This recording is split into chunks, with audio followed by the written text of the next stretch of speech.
الحمد للہ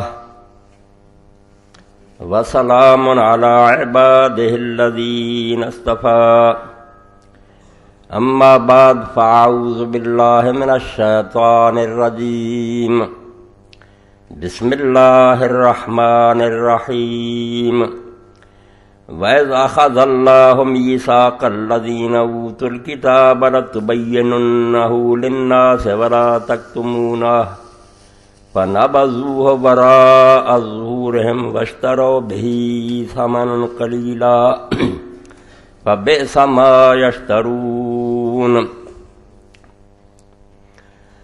عرب خود را بنور مصطفیٰ سوخت، چراغ مردہ مشرق برافروخت، ولیکن خلافت راہ گم کرد کہ اول مومنہ را شاہی آموخت۔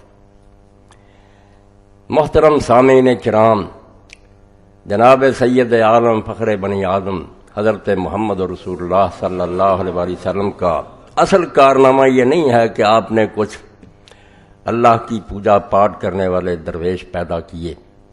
یہ کام اس سے پہلے بھی راہب لوگ کرتے تھے، دنیا چھوڑ کر غاروں میں چلے جاتے، جنگلوں میں چلے جاتے، اللہ کے رسول اس لیے نہیں آئے۔ سب سے بڑا کام جو آپ نے کیا وہ یہ کیا کہ دنیا میں حکومت الہیہ قائم کی، ایک ایسی حکومت سے لوگوں کو روشناس کرایا جس سے پہلے لوگ متعارف نہیں تھے۔ لوگ یہ جانتے تھے کہ جو حکومت لوگ کرتے ہیں وہ بادشاہ ہوتے ہیں، ان کے محلات ہوتے ہیں، ریشمی فرش بچھے ہوتے ہیں، پہرے دار ہوتے ہیں، سونا چاندی جو ہے اس کے برتن میں کھانا کھاتے ہیں، لاکھوں کروڑوں کا وہ خرچ ہر مہینہ میں کرتے ہیں، ملک کا خزانہ ان کی ذاتی جاگیر ہوتی ہے۔ رسول کریم علیہ السلام نے آ کر دنیا میں ایک ایسا یہ کام کیا جس کی کوئی نظیر نہیں ملتی کہ بادشاہت کو ختم کیا، خلافت کو قائم کیا۔ اس کے بارے میں علامہ اقبال رحمۃ اللہ علیہ کے اشعار میں نے پڑھے کہ رسول اللہ کے نور سے عرب بھی چمک اٹھا، مشرق کے لوگوں نے بھی اس کی پیروی کی تو وہاں بھی روشنی پھیل گئی۔ دنیا نے یہ عجیب نظارہ دیکھا کہ کیسر روم کا سفیر آتا اور وہ مدینہ منورہ میں پوچھتا کہ آپ کا بادشاہ کہاں ہے؟ تو لوگوں نے کہا ہمارے ہاں تو بادشاہ کوئی نہیں ہوتا، ہمارے ہاں امیر ہے۔ انہوں نے کہا اس کا محل کوئی محل نہیں، وہ کہاں ملے گا؟ انہوں نے کہا بیت المال کے اونٹ چرانے گیا ہوا۔ وہاں گئے تو حضرت سیدنا عمر رضی اللہ تعالیٰ عنہ اپنا ہاتھ سرانے رکھے، دوپہر کے تپتی ریت پر سوئے پڑے تھے، پسینہ بہہ رہا تھا۔ وہ سفیر کانپنے لگا، اس نے کہا یہ شخص ہے، کوئی پہرے دار نہیں، کوئی دربار نہیں، ہمارے بادشاہ اس کا نام سن کر کانپتے، حال یہ ہے کہ اونٹ چرا رہا دوپہر کے۔ اور جب لوگوں کا امیر المومنین آپ کسی غلام کو بھیج دیتے تو فرمایا بوجھ میں نے حکومت کا اٹھایا، حساب میں دوں گا، غلام کیوں یہ دھندا کرے؟ یہ نقشہ اس کائنات میں لوگوں نے کبھی نہیں دیکھا تھا۔ خود سرور کائنات صلی اللہ علیہ وسلم جن سے بڑھ کر اللہ نے کوئی وجود نہیں پیدا کیا اور نہ ان کا نمونہ کوئی اور آئے گا۔ رسول کریم علیہ السلام کا یہ حال کہ کوئی اپنے لیے امتیاز نہیں تھا، کوئی الگ مسند نہیں تھی، گدی نہیں تھی جہاں بیٹھے ہوں، عام نمازیوں میں مل کر بیٹھے ہوئے ہیں۔ کوئی شخص آتا ہے تو وہ حیران ہوتا، پوچھتا ہے کہ تم میں اللہ کا رسول کون ہے؟ بتلانا پڑتا کہ یہ ہے محمد ابن عبداللہ صلی اللہ علیہ وسلم۔ لوگ اٹھ کر کھڑے ہوتے ہیں ادب کے لیے، حالانکہ لیے کھڑا ہونا چاہیے تو حضور کے لیے کھڑا ہونا چاہیے نا۔ تو حضرت انس رضی اللہ عنہ فرماتے ہیں اس کو بھی آپ نے پسند نہیں کیا کہ میرے آنے پر کوئی کھڑا نہ۔ ایک شخص آیا کانپنے لگا روب سے، بدبی تھا، حضور نے فرمایا کیوں ڈر رہے ہو؟ میں اس عورت کا بچہ ہوں جس کو تازہ گوشت نہیں ملتا تھا، وہ خشک کیا ہوا گوشت سال بھر پکا پکا کر کھاتی تھی۔ اللہ اکبر، یہ نظارہ دنیا نے کبھی دیکھا تھا؟ خلیفۃ المسلمین جمعہ کی نماز کے لیے آئیں اور لیٹ ہو جائیں تو لوگ کہیں امیر المومنین آپ نے ہمیں پریشان کیا۔ تو فرمایا بھائی اس کے سوا اگر کوئی کرتا ہوتا تو میں یہ دھونے کے لیے دے آتا اور وہ پہن کر آ جاتا، یہی میرا ایک لباس ہے، خشک ہونے میں کچھ دیر لگی۔ اس پر بھی 8 پیوند لگے ہوئے تھے۔ یہ حضور صلی اللہ علیہ وسلم کا وہ کارنامہ جو کوئی نہیں کر کے دکھا سکتا۔ کچھ نمازیں پڑھنے والے پیدا کرنے والے کو ذکر کر، یہ آسان بات ہے، جوگیوں نے بڑی بڑی ریاضت کی ہے، راہبوں نے کی ہے، مسلمانوں کی بات ان کے سامنے کچھ بھی نہیں، مگر سب بیکار ہے۔ حضور نے فرمایا حکومت سنبھالو، خزانے تمہارے پاؤں کے نیچے ہوں، فوجیں کھڑی ہوں تمہارے اشارے پر حرکت کرنے کے لیے، مگر تم اپنے آپ کو سمجھو کہ میں بادشاہ نہیں ہوں کہ جو جی چاہوں میں تو نائب، اللہ کا بھی نائب ہوں، حکم وہاں سے آئے گا میں صرف نافذ کروں گا۔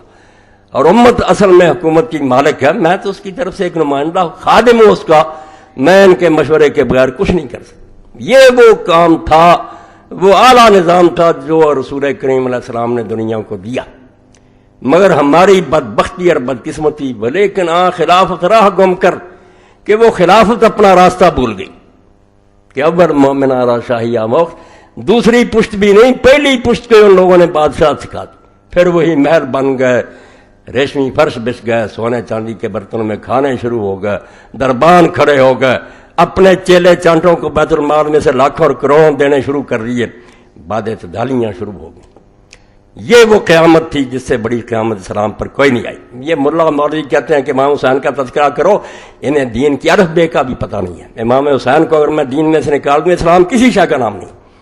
مجھے اگر اس دین پر فخر ہے تو اس لیے کہ جب یہ قیامت آ رہی تھی اور امت کی زبانیں گنگ کر دی گئی تھی، ان کے ہاتھ باندھ دیے گئے تھے، تو اس وقت رسول اللہ کا جو وارث تھا حضور کے کندھوں پر سواری کرنے والا، وہ میدان میں آیا کہ یہ جو ہو رہا یہ غلط ہے، ٹھیک ہے ہوتا پھر بھی وہی رہا، راستہ نہیں روکا جا سکتا۔ حکومت اتنی زبردست تھی کہ اس نے اپنے پنجے اتنے گاڑے تھے کہ حسین رضی اللہ عنہ کے 72 ساتھی راستہ روک سکتے تھے، جبکہ وہ جانتے تھے کہ میرے والد جو پوری دنیا کے خلیفہ تھے، ان کو ان لوگوں نے اپنی چالاکیوں سے بے بس کر دیا تھا۔ میرے بھائی کو حکومت چھوڑنی پڑی، اب کون لوگ میری مدد کے لیے آئیں گے؟ کوئی نہیں آنے والا تھا، نہ اس امید پر وہ نکلے تھے، صرف جیسے کہتے ہیں اختلافی نوٹ۔ اور آپ جانتے کہ ایک جج بھی صحیح فیصلہ کر جائے، ظلم کا فیصلہ، اور وہ لکھ دے کہ یہ غلط ہو رہا، تاریخ میں وہ زندہ ہو جاتا، امر ہو جاتا، لوگ بعد میں کہتے ہیں یار باقی سب بک گئے تھے، وہ بکا نہیں گیا۔ اسی لیے یہ بات جو ہے نا کہی گئی ہے، گزرے ہیں اس جہان میں ایسے بھی کچھ شہید، مقتول تابد رہا قاتل نہیں رہا۔ وہ جو مارے گئے وہ زندہ ہو گئے، ان کا نام زندہ اور زندہ رہے گا۔ ٹھیک ہے جب اللہ کے مخالف موجود ہیں، رسول اللہ کے دشمن موجود ہیں، حسین کو برا کہنے والے رہیں تو کیا گرا کہ مگر حسین زندہ رہے گا، یہ اپنی موت مرتے رہیں گے، وہ زندہ ہے۔ اس کے باپ نے دین کا ایک چیپٹر مکمل کیا، اگر علی نہ ہوتا دین ناقص رہ جاتا۔ یہ دین پڑھیں تو پتہ چلے نا، نکالیں کتاب البغات کہ مسلمان اگر باغی ہو جائیں، حکومت صحیح ہو، کیا سلوک ان سے کیا جائے؟ نہ قرآن کوئی رہنمائی کرتا، نہ رسول اللہ نے کوئی رہنمائی کی۔ یہ مسئلہ ہی نہیں پیش آیا۔ کفار کے ساتھ، مشرکین کے ساتھ جنگیں، ان کے قیدیوں سے برتاؤ، ان کے مال کو مال غنی، وہ سب ہے، مگر مسلمان ہی اگر بغاوت کر دیں، حکومت صحیح ہو، کیا کیا جائے؟ اس میں آپ سارے لوگوں کا پڑھیں، فقہ کی کتابیں اٹھائیں، شریعت پڑھیں۔ شریعت رفع جان اور امین کا نام نہیں ہے، حکومت کرنے کا نام ہے کہ دنیا میں وہ نظام قائم کرو جو اللہ کے رسول لے کر آئے تھے۔ اور اب بھی دنیا میں کیوں قیامت برپا ہے؟ ہزار علاج سوچ رہے ہیں، یہ تحریکیں جو کہتی ہیں خلافت برپا کریں، میں ان کی عقلوں کا ماتم کرتا ہوں، اٹھتے خلافت کے لیے اور تائید یزید کی کرتے ہیں۔ جنہوں نے خلافت برباد کیا ان کا دفاع کرتے ہیں، عقل کے بالکل اندھے، اور ان کا دماغ جو ہے عقل سے بالکل خالی ہے کہ جنہوں نے اسلامی خلافت کو برباد کیا تم ان کی مدافعت کر رہے ہو۔ نہ یہ جنتی دوستی کا سوال ہے، نہ لعنت کا سوال ہے، دین کی بربادی کا سوال ہے کہ باپ نے کتاب البغات کا باب جو ہے وہ رقم کیا، مسلمان باغیوں سے کیا برتاؤ کیا جائے، ان کے قیدیوں سے کیا سلوک ہو، ان کے مردوں کے ساتھ کیا سلوک ہو، ان کا جو مال ہے اس کو مال غنیمت بنایا جائے یا نہ بنایا جائے۔ امام شافعی، امام ابو حنیفہ رحمۃ اللہ علیہ سب یہ کہتے ہیں کہ اگر علی نہ ہوتا تو یہ باب جو تھا دین کا کبھی مکمل نہ ہوتا۔ اب بھی شریعت کی کتابیں اٹھائیں، ان بیچاروں کو کیا توفیق یہ کہتے ہیں کسی مسجد میں درس دیتے رہیں، انہیں کیا پتا کہ یہ دین جو ہے حکومت کرنے کے لیے آیا، اور حکومت کے بغیر اسلام کسی شے کا نام نہیں۔ میں صاف کہتا ہوں جب اقتدار اللہ کے بندوں کے ہاتھ میں نہیں ہوگا، قرآن و سنت الماریوں میں بند رہیں گی، کون سی حدود نافذ ہوں گی، کہاں ہم باقاعدہ طریقے سے جہاد کریں گے، کس طرح مال غنیمت تقسیم کریں گے، جو شرعی سزائیں کون جاری کرے گا؟ قرآن سارا معطل رہے گا اگر حکومت اہل اللہ کے پاس نہیں ہے۔ اس لیے یہاں حکومت کوئی دنیاوی دھندا نہیں ہے، نہ یہ اقتدار کا لالچ ہے، یہ اللہ کی کتاب کی خدمت ہے کہ ابو بکر اور عمر جیسے بیٹھ جائیں گے دنیا میں عدل و انصاف کا راج ہوگا رضی اللہ عنہ۔ اس لیے حکومت کے بغیر اسلام کسی شے کا نام نہیں، یہ آپ یاد رکھ لیں، اپنے ذہنوں میں صاف کریں، پھر پتہ چلا کہ علی کا اور حسین کا کہ وہ نہ ہوتا مسلمان باغیوں کا مسئلہ نہ حل ہوتا۔ ہوا قدوۃ فی ھذا الباب، امام سب کہتے ہیں کہ اس بارے میں صرف علی پیشوا امت کا، اس کے فرامین ہے جنگ جمل اور صفین کے، جس سے پورا دین بنا۔ کوئی کتاب اٹھا کر دیکھ لیں جو مسلمان باغیوں کے بارے میں قوانین سب علی سے ماخوذ رضی اللہ تعالیٰ عنہ، اس نے مکمل کیا۔ اور حسین نہ ہوتا تو مسلمانوں کو یہ پتہ نہ چلتا کہ اگر حکومت بگڑ جائے مسلمان تو اس کا کیا علاج کیا جائے۔ اور اس حسین کو نہ سمجھنے کا یہ نتیجہ ہے کہ اب تک یہ امت یہ کر رہی، جو آ جاتا ہے کسی طریقہ سے آ جائے، تلوار کے زور سے آ جائے، رات کو شب خون مار کر آ جائے، بے ایمان ہو، حتیٰ کہ ان لوگوں نے اس ملوکیت کے نتیجے میں آپ دیکھیں پورا دین بدل دیا. ظاہر نہیں، عالموں نے کتابیں دفتر بھرے ہوئے کہ مسلمان اگر حکمران بن جائے، وہ شرابی ہو، زانی ہو، کچھ ہو، جب تک وہ اعلان نہ کرے کہ میں کافر ہوں اس وقت تک سر تسلیم کم کر، چپ رہو مان. یہ بغیرت بنا دیا امت کو، انہوں نے دفتر لکھ لیے، اور یہ سارا نتیجہ ہے ملوکیت. ظالم بادشاہ آ گیا، تلوار کی نوک سے انہوں نے کہا لکھو کہ بادشاہ فاسق فاجر بھی ہو تو اس کے خلاف نہیں اٹھ سکتے. یہ وہ غلط فیصلہ تھا جس کو حسین رضی اللہ عنہ نے رد کیا کہ تم حکومت اگر نہیں بھی بدل سکتے اس کو صحیح حکومت نہ مانو، خلیفہ بالحق نہ مانو، یہ کہو کہ بالفعل ہے، سنبھالا ہوا اس نے تک ٹھیک ہے بیٹھا رہے، مگر یہ مسلمانوں کا صحیح خلیفہ اور امام نہیں ہے، غاصب ہے، ظالم ہے، اور مسلمانوں کو جب طاقت نصیب ہو اس کے ہاتھ سے وہ طاقت چھین لے. یہ بات ذرا پھر میں تفصیل سے بیان کروں گا کہ حسین سے دنیا کو کیا ملا، کیا دین مکمل ہوا. یہ کہتے ہیں دین زندہ ہوتا کر، یہ کون سا بھائی نماز روزہ سکھوں نے نہیں روکا، انگریزوں نے روکا. اگر یہی دین ہے تو یہ آپ کا رہے گا، بے شک کمیونسٹ آ جائیں، اور اگر دین وہ ہے جو محمد رسول اللہ صلی اللہ علیہ وسلم لے کر آئے تو مر گیا تھا، بالکل مار دیا تھا، اور اس کو کسی اور نے نہیں مارا. میں اعلانیہ کہتا ہوں اور حدیث کی روشنی میں کہتا ہوں، اور اس پر ساری امت کا اتفاق ہے، یہ حضرت حسین رضی کے اس اختلافی فیصلے کی برکت ہے کہ کوئی ماں کا لال آج تک اہل سنت اور اہل حدیث میں سے حضرت معاویہ رضی اللہ عنہ کو خلیفہ راشد نہیں کہہ سکتا. ایک بھی نہیں پیدا ہوا عالم جو کہے کہ وہ صحیح خلیفہ تھے، مسلمانوں کے حکمران تھے. حالانکہ رسول اللہ کے وہ ساڑے بھی ہیں، سب کچھ ہے، مگر ان کی حکومت کو سب نے لکھ لیا کہ یہ غیر اسلامی حکومت ہے. مسلمانوں کی حکومت ضرور ہے، اسلامی حکومت نہیں ہے. جو لوگ بعد یزید سے شروع کرتے ہیں کبھی حسین سمجھ میں نہیں آ سکتا. امیر معاویہ سے چلو، اس شخص نے سب سے پہلے اسلام میں بغاوت کا آغاز کیا. اول من بغا فی الاسلام معاویہ. یزید جیسا بھی نہیں تھا حضرت علی رضی اللہ عنہ، خلیفہ تھا، صحابہ نے مہاجر انصار نے چلا تھا، سب سے پہلے اس شخص نے بغاوت کا اعلان کیا اور بہانہ بنا لیا حضرت عثمان رضی اللہ عنہ کے خون کا. بالکل غلط بات. علی جان بوجھ کر بھی قصاص نہ لیتا، کیا ہوتا؟ فاسق ہی ہوتا نا. اس نے خود بھی حضرت عثمان کو مارا ہوتا، ایک بدکار ہوتا، کافر ہو گیا تھا. کیوں بات نہیں کی اس کی؟ یزید کے لیے یہی من گھڑ کر بیٹھے کہ جو بند ہے اس کو قبول کر، نہیں بن گیا تھا. ایک صوبے کا گورنر اس کو تسلیم نہیں کیا. سب سے پہلا باغی اسلام میں جو علماء نے لکھا معاویہ، جس نے اعلانیہ حضرت علی کی حکومت کو چیلنج کیا، نہیں مانا. بس سیدھی سی بات، اگر علی خلیفہ ہے تو اس کی بیعت کرو، عدالت میں آؤ، مقدمہ ہوگا، لوگ دیکھ لیں گے علی انصاف کرتا ہی. اور اگر وہ خلیفہ ہی نہیں تو اس سے مطالبہ کیوں کرتے ہو کہ قصاص رو؟ اس کو کیا حق ہے پھر؟ وہ خام خواہ قصاص لیتا رہا جو حکمرانی چاہیے. اگر حکمران ہے تو بیعت کرو پہلے. اگر تمہاری گردن میں اس کی بیعت نہیں، تم کفر کی موت مرتے ہو. خلیفہ برحق. کھلم کھلا شخص نے مہاجرین انصار کے امام کو چیلنج کیا، اور اس کے بعد مکاری سے مولانا ابوالکلام آزاد رحمۃ اللہ علیہ، آپ تازہ کتاب لکھی ہے شفیق پسروری صاحب نے، سارا کچھ نقل کیا، مگر یہ فکرہ جو تھا کہ معاویہ کے ثالث نے خدا اور فریب سے کام لیا، یہ چھوڑ دیا. تازہ چھپی، یعنی چھپاتے جا رہے ہیں دین. علانیہ دھوکہ کیا حضرت عمرو بن العاص نے. ابو موسیٰ اشعری سے بات کوئی طے کی اور مجلس میں آ کر اعلان کر دیا کہ علی کے ثالث نے علی کو معزول کر دیا، میں معاویہ کو خلیفہ بناتا. نہ اس نے کبھی اپنے آپ کو خلیفہ بنا کے طور پر پیش کیا، نہ کوئی بیعت ہوئی، نہ کسی نے اس کو پسند کیا. چلاکی سے وہ خلیفہ بن گئے. حضرت حسن کے مقابلے میں لشکر لے کر آ گئے، وہ بیچارے بے بس ہو. اس 20 سالہ دور میں کیا ہوا؟ تاریخ کو آگ لگاؤ، احادیث کی طرف آؤ اور جا کر پوچھو مولانا سری صاحب سے کہ آپ تازہ کتاب میں لکھا کہ نہیں؟ پھرا کی رائے میں کہ بنو امیہ کے دور میں زکات میں بیعت داریاں شروع ہو گئی، مگر اس میں بھی اخفاق سے کام لیا، چھپا لیا. وہ کس کے دور میں شروع ہوئی؟ زکات میں کرپشن کس نے شروع کی تھی؟ اٹھاؤ وہ آپ سنن کبریٰ بہقی کے اور امیر معاویہ کے دور میں. اور فتویٰ کنہوں نے دیا تھا؟ یہ کہہ دیا کہ بنو امیہ کے دور میں بیعت دالیاں شروع ہوئی تھی زکات میں، مگر ذکر نہیں کیا کون سا جس نے شروع کی. اور ناموں سے پتہ چل رہا کہ فتویٰ کن نے دیا. حضرت سعد بن ابی وقاص سے لوگوں نے پوچھا، ابو ہریرہ رضی اللہ عنہ سے پوچھا کہ زکات دیں اس کو، جبکہ آپ دیکھ رہے ہیں کہ سلطان کیا کر رہا، اپنی خوشبو اور کپڑوں پر اپنے جو ہے چیلے چانٹے خوشامدی ان کو زکات باندھ رہا. زکات کا بیڑا غرق کر دیا. انہوں نے کہا حضور نے فرمایا تھا کہ ظالم حاکموں کو دے دو، تم بڑی ہو جاؤ گے، گناہ ان کو ہوگا. اب باتیں ساری ان کو پتا، چھپاتے. امیر معاویہ نے دین کا ستیاناش کر دیا، صاف بات ہے. اور اللہ کے رسول علیہ السلام نے اس لیے فرمایا کہ 30 سال خلافت ہے، اس کے بعد ملک عزوز ہے. یہ رسول اللہ نے ظالم بادشاہ، تم کون ہو وکالت کرنے والے؟ رفع جان العالمین کے لیے حدیثیں اٹھاتے ہو، یہ فتن کی حدیثیں اٹھاؤ. اور رسول اللہ نے فرمایا تھا کہ میری امت کی ہلاکت قریش کے چھوکروں کے ہاتھ سے ہوگی. صحیح بخاری کون ہے اس میں سے؟ اولہم یزید بن معاویہ. کوئی شرح بخاری شریف کی اٹھاؤ، پہلا یزید بن معاویہ. اس لیے ظالموں تم اللہ کے دین سے چکھا کرتے ہو. نماز روزوں کی باتوں کے لیے صحیح سنت کا پتہ کرو، اور سنت اصل میں معلوم کرو جو بدلی گئی ہے. نماز روزے چھوٹ جاتے ہیں، کوئی بات نہیں، لوگوں کی کوتاہیاں. اول من یبدل سنتی رجل من بنی امیہ. رسول کریم نے فرمایا کہ سب سے پہلے جو میری سنت کو بدلے گا وہ بنو امیہ کا ایک آدمی ہوگا. جاؤ پوچھو علامہ البانی صاحب سے، چوتھی جلد سلسلہ تحدیث کو، کون ہے امیر معاویہ اور کیا سنت تبدیل کی ہے؟ خلافت کو ملوکیت میں تبدیل کیا. رہ گئے مسلمان، نمازیں ہوتی نہیں، حج عمرے بھی ہوتے رہے. اور میں یہ صاف کہوں گا کہ جو لوگ اصل دین کو چھوڑ جاتے ہیں اور اسلامی نظام کو برباد کرتے ہیں، وہ نمائشی کام بہت کرتے ہیں. عید میلاد النبی ٹی وی پر منائیں گے، عمروں کے لیے وہ کثر پوری کرتے ہیں کہ لوگوں کو بیوقوف بنائیں کہ دیکھو یہ کتنے دیندار.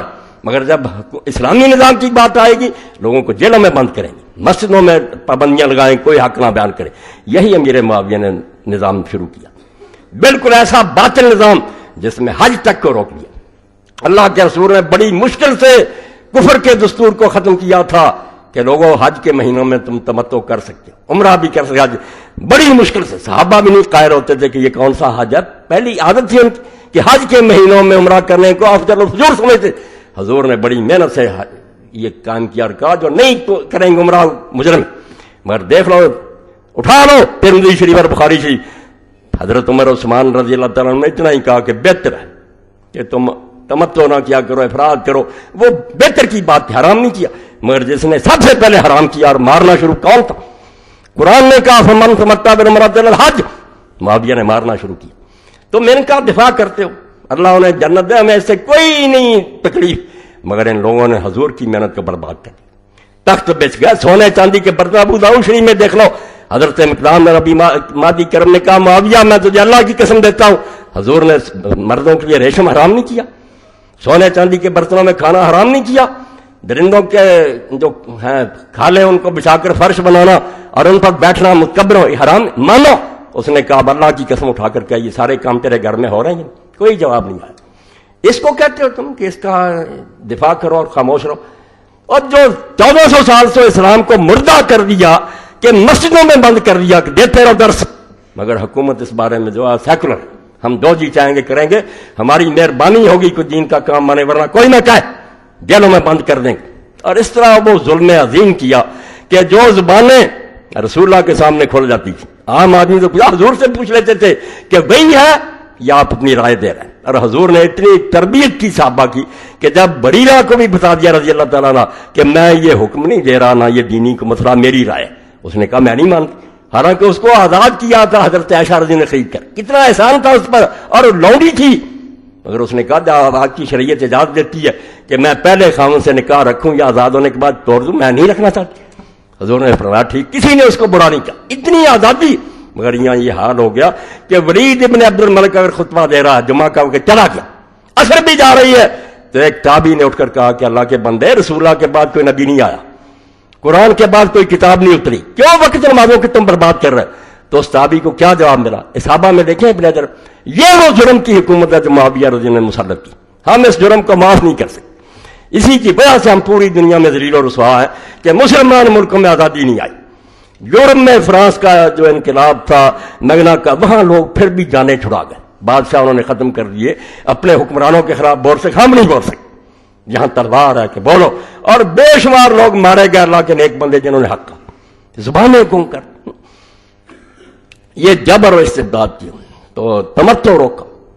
نمازوں کا آپ صحیح بخاری میں دیکھ لیں کہ نمازیں ان کے دور میں کیا ہو گئی. حضرت انس رضی اللہ عنہ گئے، ولید کے زمانہ روتے تھے کہ لوگوں نماز بھی ضائع ہو گئی، یہ صحیح بخاری میں اٹھا کر تجوید صلاۃ میں پڑھ لینا.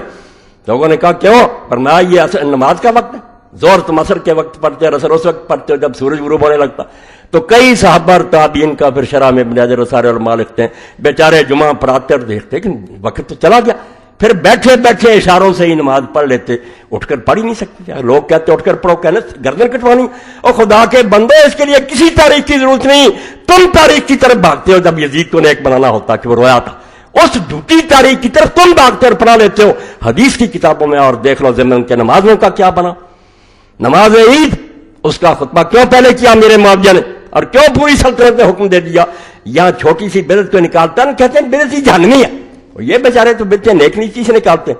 درود شریف پڑھتے ہیں جو بھی غلطی سمجھ لو، مگر بدنیتی سے کہ عید کے خطبہ میں یہ لوگ حضرت علی اور ان کو محبت رکھنے والوں پر لعنت کرتے ہیں. جال محلہ ابن حزم کی اٹھاؤ اور فتح الباری اٹھاؤ، لعنت کہ علی اور اس سے پیار رکھنے والوں پر لعنت اللہ. وہ مر چکا ہے بیچارہ. یہاں ہمیں حدیثیں سناتے ہیں مرنے والے کو بڑھانا. یہ معاویہ کو نہیں یاد ہے؟ مغیرہ بن شعبہ کو لعنت کرتا تھا جب حضرت سعید بن زید نے کہا حیا کر، علی مر چکا، تم اب بھی ممبروں پر اس کو لعنت کر. یہ حدیثوں میں ہے، میں نے حدیثوں سے نکال کر دکھانا کہ یا یہ دفتر دریا برد کرو یا خدا کا خوف کرو. حسین کی محنت کو ضائع نہ کرو، اس نے اسلام کو بچا لیا کہ یہ کام سارا غلط ہے ہوتا رہا، اور اسی کی برکت ہے کہ ادنا سے ادنا مسلمان بھی ان بدماشوں کے زمانے میں چپ رہے گا. کر نہیں سکتا کچھ، مگر اس سے پوچھو کہ ابو بکر عمر کی خلافت نے حدیثوں کی ایک ہی جیسی، وہ کہے گا نہیں نہیں نہیں یہ کوئی حکومت اسلامی نہیں ہے، یہ سارا ظلم و زیادتی. یہ حسین رضی اللہ کے اس فعل کی برکت ہے، ورنہ مور لگتی جا رہی تھی کہ جو ہو رہا ٹھیک ہو رہا. امام نے بھی 20 سال صبر کیا، کونوں پر لیٹے رہے. جو یزید سے شروع کرتے نا کہ اس کو امیر معاویہ نے نامزد کر دیا اس لیے ناراض ہوئے، بالکل جھوٹے. بات پر پردہ ڈالنے کے لیے ملاؤں نے شروع کیا، کہتے ہیں یزید نے کیا تھا. میں کہتا ہوں 1000 درجے کا فرشتہ ہوتا ہوں تب بھی لانتی تھا. کیوں حکومت پر رہا مسلمانوں کے مشورے کے بغیر. اور اس کے باپ نے جس طرح بیعت لی، اس کے حوالے دوں گا کہ کس طرح تلواریں لٹکتی تھی لوگوں کی طرف. بخاری شریف سے نکال کے دوں. خدا کے بندو حسین رضی اللہ کی بقدری کرتے. اگر نہ ہوتا مسلمانوں کا چہرہ سیاہ ہو جاتا کہ جب دین برباد ہو رہا سارے چپ رہے. یار رسولہ کا بچہ بھی چپ رہا، وہ نہیں چپ رہا. اس نے صاف اعلان کیا کہ سب باطل، یہ حکومت غیر اسلامی ہے، جو ہو رہا دین کے خلاف ہو رہا. نمازیں دکھاؤں گا تو عید کا خطبہ پہلے کر دیا کہ لوگ اٹھ کر چلے جاتے ہیں علی پر لعنت نہیں سنتے، سنوانی ہے. نماز تو پڑھ کر جائیں گے. جمعے کے خطبے میں ابن حزم رحمۃ اللہ علیہ فرماتے ہیں کہ کئی تابعی آپس میں باتیں کرتے تھے. وہ کہتا ہے ایک طرف تو حکم ہے کہ کوئی غلط کام کر رہا اس کو بھی نہ ٹوکو، چپ رہو. جو میں یہ کیوں بولتے؟ اس نے فرمایا یہ خطبہ کہ یہ لوگ علی اور حضرت ابن زبیر کو لعنت کرتے تھے اور رنج میں آ کر یہ کہتے ہیں لعنت نہ کرو. جاؤ ابن حزم سے پوچھو، ان سے بڑے محدث ہو تم اور خاندان بنو امیہ سے.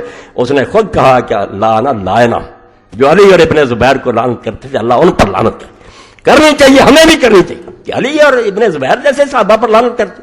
یہ بد رسم انہوں نے شروع کی اور ممبروں پر ہوتی رہی. جس غریب نے انکار کیا سار اڑا دیا. حجر ابن عدی جیسے صحابی راہب و صحابہ رسول اللہ، حضور کے صحابہ میں درویش کیوں مارا گیا؟ کیا امیر معاویہ نے اس کے سامنے پیش کیا؟ اس نے کہا کم میں تیری بیعت سے منعرف ہوا، میں اور میرے ساتھی اسید پر قائم ہے جو حسن نے کیا. اس نے کہا نہیں بچنا ہے تو علی پر لعنت کر. انہوں نے کہا یہ کفن بچھے ہوئے اور قبریں کھدی دکھا کر تم چاہتے ہو کہ جس سے ساری عمر محبت کی ہے اس پر لعنت کرے؟ جاؤ قتل کر دو اور اپنے ساتھیوں سے کہہ اللہ میرا یہ کپڑے نہ اتارنا خون آلود، میں اسی طرح پولیس رات پر اس سے ملوں. جاؤ اٹھاؤ صحابہ کرام کے حالات اور پڑھ لو کہ حجر بن عدی غریب کس طرح مارا گیا. یعنی بعد رسمیں شروع کر علی پر لعنت، جو اگر نہ ہوتا اور اس کا باپ نہ ہوتا. میں ساتھ کہتا ہوں ابو طالب اسلام لایا یا نہیں لایا، کوئی مسلمان کا بچہ یہ نہیں کہہ سکتا کہ ابو طالب کا سہارا اللہ تعالیٰ رسول اللہ کو نصیب نہ ہوتا. پتہ نہیں دین کا کیا حال ہوتا. خود عبداللہ بن مسعود فرماتے ہیں 7 آدمیوں نے اعلان کیا تھا ہم نے اسلام کا ابن ماجہ میں، رسول اللہ کو بچا لیا اللہ نے آپ پہ چچا کے ذریعے. کوئی ابو طالب کی زندگی میں انگلی نہیں کر سکا. جو تکلیفیں دی آپ کو اس کے بعد دی. اور علی اگر نہ ہوتا تو آپ دیکھتی ہیں آپ کے بستر پر لیٹا. جنگ بدر میں جتنے مارے ہیں فرشتے نکالو کس نے مارے ہیں، اور یہی بھگتا ہے بعد میں علی اور اس کی اولاد. دکھ کیا تھا؟ ان کے بچے مسلمان ہو گئے جن کے والد اور دادے قتل کیے تھے. وہ اسلام لے آئے مگر دلوں میں وہی عرب والا رنج تھا کہ علی نے اور اس نے ہمارے بڑے مارے ہیں. وہ اس سے کچھ بدلا لیا، کچھ اس کی اولاد سے لیا. اس کے لیے وقت نہیں، بس اشارہ میں نے کر دیا. تو دین جس کو تم دین سمجھو، نماز روزہ حج کا وہ بھی نہیں لینے دیا. باقی تو جو عدل و انصاف اور حق کہنے کی بات وہ تو بالکل ختم کر. تو اس سلسلہ میں ایک حوالہ تو میں آج اس ملک کی بہت بڑی شخصیت ہے جن کو علم نہیں، وہ جو جی چاہے کہتے ہیں نا. حضرت پیر میرے علی شاہ رحمۃ اللہ علیہ عالم بھی تھے اور پیر بھی تھے، اور لوگوں کو پتہ ہے کہ جب غلام احمد قادیانی کے ساتھ مقابلہ درپیش آیا اور یہ طے ہوا کہ شاہی مسجد لاہور میں مقابلہ ہوگا، اس وقت اہل حدیث نے، شیعہ نے، بریلویوں نے، جب سب نے پیر صاحب کو مختار نامہ لے کر دیا کہ ہماری طرف سے مسلمانوں کی یہ نمائندے، یہ ہار گئے تو ہم سب ہار گئے، جیت گئے تو سب جیت گئے. اور کتاب میں پڑھیں تو پتہ لگتا ہے کہ پیروں کی طرح کے نہیں تھے، عالم تھے، ہر علم کے عالم تھے. تو ان سے بھی ایک شخص نے یہ سوال کیا کہ رسول کریم علیہ الصلوۃ والسلام کے بعد جو کچھ ہوا اس کے بارے میں آپ ذرا سمجھ لیں کتنی دانائی کی بات ہے. جب مر جاتا ہے آدمی اسی طرح کا نہیں رہتا، سر سے پاؤں تک وہی نظر آ رہا ہوتا. ایک چیز اندر سے نکل جاتی ہے جس کو روح کہتے ہیں. پیر صاحب نے کہا حکومت اسلامیہ جو ہے اس کی بھی ایک صورت ہے، ایک تو ہے بت، ایک اس میں معنی ہے روح. پہلے 4 خلیفے نے اس وقت صورت بھی ہے کہ ملک بھی ہے، خزانے بھی ہیں، لشکر بھی ہیں، فتوحات بھی ہو رہی، اور معنی بھی ہے کہ وہ خلیفے جو اسلامی حکومت کی جانا اپنے کو بادشاہ نہیں سمجھتے، اللہ کا نائب سمجھتے ہیں، امت کے غلام سمجھتے ہیں، خادم سمجھتے ہیں، خزانے میں سے ایک پائی اجازت کے بغیر نہیں لے سکتے۔ بعد میں کیا ہوا؟ فرماتے ہیں پس جامع باشن صورت خلافت یعنی ریاست عامہ و معنی اورا یعنی قرب نفوس انبیاء مثل خلفائے اربع مرزوان، جو خلیفہ راشد ہوتا ہے جس میں شکل بھی ہوتی ہے، ملک تو اسی طرح ہوتا ہے جس طرح دنیا کے دوسرے بادشاہوں کا، خزانے ہوتے ہیں، فوجیں ہوتی ہیں، فرق کیا ہوتا ہے؟ روح کا۔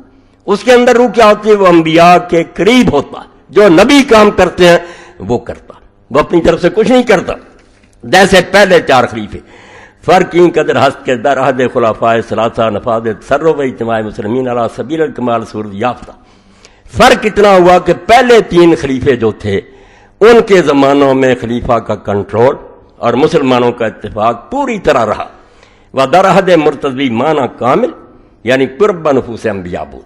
جب حضرت علی مرتضیٰ کا دور آیا، کتے بھونکتے ہیں، علی کے زمانہ میں کچھ نہیں ہوا، وہ مولانا ابوالکلام آزاد رحمۃ اللہ جس کو یہ لوگ امام الہند کہتے وہ ہوتا، مجھے دکھ ہے کہ علی کی حقیقت لوگوں نے نہیں پہچانی، اللہ نے اگر موقع دیا تو میں ان کی سیرت پر پوری کتاب لکھوں گا کہ ظالموں اس کو نہیں سمجھے جو رسول اللہ کے ساتھ ایسے تھا جیسے موسیٰ علیہ السلام کے ساتھ ہارون، اس کو بدنام کر رہے ہیں، مگر وقت نہیں ملا، دوسرے کاموں میں لگ گئے۔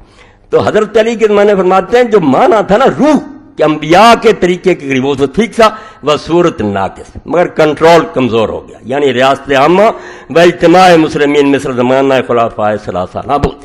پہلے 3 خلیفوں کی طرح اتفاق نہیں رہا، اور وہ اتفاق نہیں رہنے دیا، معاویہ نے بغاوت کر دی، ادھر حضرت طلحہ زبیر حضرت عائشہ نکل کھڑے ہوئے، ادھر خارجی لوگوں کا اپنا قصور تھا، علی کا کوئی قصور نہیں تھا، انتظام نہیں چلنے دیا۔ بعض صورت باقی و معنی بر وجہ اتم مفقود، رحمت فرمایا اللہ تعالیٰ گولوی رحمۃ اللہ علیہ پر، فرماتے ہیں اس کے بعد شکل رہ گئی، شکل وہی تھی، ملک فتح ہو رہے ہیں، لشکر جا رہے ہیں، اذانیں ہو رہی ہیں، خزانے، معنی بر وجہ اتم مفقود، مگر وہ کام جو تھا اندر روح والا کہ نبی کے طریقے کی پیروی گم۔ چنانچہ در زمانہ امیر معاویہ و در حدیث حدنا را دخن ہم ایمان دار، حدیث کا حوالہ دیا بخاری شریف میں ہے، حضور سے لوگوں نے پوچھا مسلمانوں میں قتل و غارت بعد میں کیا ہوگا؟ فرمایا حدنا ترا دخن، صلح ہو جائے گی، حسن چھوڑ دے گا مگر ہوگی دخن، وہی منافق ترکینے رہیں گے، صلح باطن میں نہیں ہوگی۔ ہوا بھی حسن کو زہر دے دیا اور دین کی مٹی پلید کی۔ بعض تدریجن خلافت جابرہ یا دعوت بر ابواب جہنم کما دعا فی الحدیث، ہر شے کے ساتھ حوالہ فرماتے ہیں پھر تو خلافت بالکل بدلتی جو آیا آگے اینٹیں رکھتا گیا۔ جابر حکومت بالکل جس کو حضور نے کہا تھا جہنم کے دروازوں پر دعوت دینے والے حکمران ہوں گے، دوزخ کی طرف بلا رہیں گے، ایسا ہی رہا کما جا پھر پیدا گشت بعض انقلاب زمانہ حسب مشیت عزی رنگ تشبہ بخلاف راشدہ بدہور عمل۔ پھر کئی سال گزر گئے، معاویہ کو خلیفہ کسی نے نہیں مانا، یزید کو نہیں مانا، عبد الملک حکمران ہونے کی بس بچا خلیفہ کہتے رہو، خلیفہ راشد نہیں ہے، کوئی نہیں کہتا، کسی چھوٹی سے چھوٹی کتاب سے لے کر بڑی تک دیکھ لیں، جہاں جہاں عقائد بیان کیے اہل حدیث نے اہل سنت نہیں، خلیفے 4 ہیں، بعد میں ملوکیت۔ خود امام ابن کثیر لکھتے ہیں اپنی البدایہ 8ویں جلد کہ سنت یہی ہے کہ امیر معاویہ کو خلیفہ نہ کہا دے، بادشاہ کہا کرو، ملک ہے وہ، اور وہ بھی کہتے تھے نام اول ملوک الاسلام، بھائی میں خلیفہ نہیں ہوں، پہلا بادشاہ، مگر وہ کہتے ہیں پھر اللہ کی مرضی سے اللہ کو نے یہ پسند کیا کہ مسلمانوں کو تھوڑی سی جھلک پھر دکھا دی جائے خلفائے راشدین کی، چنانچہ خلافت عمر بن عبدالعزیز، حضرت عمر بن عبدالعزیز کا 2.5 سالہ دور آیا، وہ بھی مروان کی اولاد میں سے، ہم کسی اولاد کے نہیں دشمن، نہ خاندان کے دشمن ہیں، بنو امیہ میں سے اگر وہ اچھا پیدا ہو بسم اللہ، خلیفہ راشد علیہم الرحمہ، جو ظالم ہے وہ ظالم، عباسی حضور کے چچا کی اولاد ہے ظالم، وہ ان سے بھی آگے نکل گئے۔ تو یہ بات جو پیر صاحب نے کہی یہ نچوڑ ہے ساری تقریر کا کہ یہاں صورت رہ گئی، ملک بہت فتح ہوئے، علاقے ہوئے، بہت ترقیاں کی لوگوں نے، مگر معنی باقی نہیں تھا، وہ جان نہیں تھی اسلامی حکومت کی، دنیا کے دوسرے بادشاہوں جیسی حکومت۔ تو اس سلسلہ میں یہ نایاب کتاب، اس کے حوالے نہیں آپ کو کہیں ملیں گے، میں ریکارڈ کرا دوں، لوگوں کے کام آئے گی۔ الہلال ہے مولانا ابوالکلام آزاد رحمۃ اللہ علیہ کا، اور اس کی مکمل فائل ہے، دیوبندی حضرات نے اس کو چھپا دیا، الہلال اکیڈمی 32 شاہ عالم مارکیٹ لاہور، اور اس کی دوسری اور تیسری جلد اس میں۔ تو دوسری جلد میں سے میں پڑھتا ہوں، انہوں نے جب اسلام کی حکومت کے بارے میں لکھا کہ اسلامی حکومت جو ایسی حکومت لوگوں نے نہیں دیکھی، نہ بادشاہ رعیت کا کوئی فرق، بادشاہ تو کہتے ہی نہیں، نہ لباس میں نہ، بلکہ یقین جانے رعایا کے آدمی کا مکان اچھا، اس کی خوراک اچھی، اس کا لباس، خلیفہ کا حال اس سے بہت خراب. ہاں یہ چیز اسلامی تو یہاں لکھتے ہیں یہ 6 صفحہ دوسری جلد کا.